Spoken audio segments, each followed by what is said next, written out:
I just want to make this quick statement. Parang walang nangyari. Yan po ang statement ng ating butihing Senadora Risa Hontiveros. Siguro po para sa inyong mga wala dito. Pero para sa amin na nandito, napakaraming nangyari. Takot na takot po ako na kailangan ko na magpaalam sa mga anak ko. At yung staff ko, 2 pintuan ang pagitan ko sa putukan. Yung staff ko na si Claire, na 20 years na sa akin, nandun siya sa labas.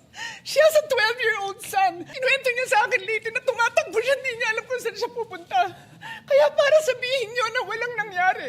Napakasakit para sa aming lahat na nandito. And as I said, 2 pintuan ang nagpo-protect sa akin sa putukan. Pero yung media, yung Senate staff, yung hindi naman makauwi dahil sila ang security, sila ang elevator, women and boys natin. Nakita niyo yung pagmumukha ni Tiveros? Demonyo-demonyo lang eh, no? Diba? Grabe. 2 pintuan. Hindi, kasi totoo to ah. At alam yan, sa Senate, alam yan. Hindi naman po ito ganito eh. Sumabog na lang talaga. Ito yung tipong tahimik lang. Basta trabaho. Sumabog na lang po talaga ito eh. Dahil talaga may mga walang niya sa Senado. Number 1 na dyan si Antaveros. Alam mo, bakit hindi nangamusta? Bitter kasi yung mga yan. Sa totoo lang. Kaya hindi nangamusta yung mga yan. Hindi sila maka-move on na tinalo sila. Naalamangan sila. Sabi nga, matalino man ang matching, pangit pa rin. Ay, kitang-kita mo naman yung pagmumukha ni Ontiveros dito eh. Yung pagmumukha ni Ontiveros, salang hindi mapinta. Ito si Ontiveros, alam mo, dramatiko. Alam mo, nagdadrama yan. Pero, etong si Senator Pia, hindi ho dramatiko yan. Yan ho, pag nagsalita, napakaseryosong tao niyan. Pero yung pag-iyak niya dito, ramdam mo eh. Ramdam mo talaga. Alam mo,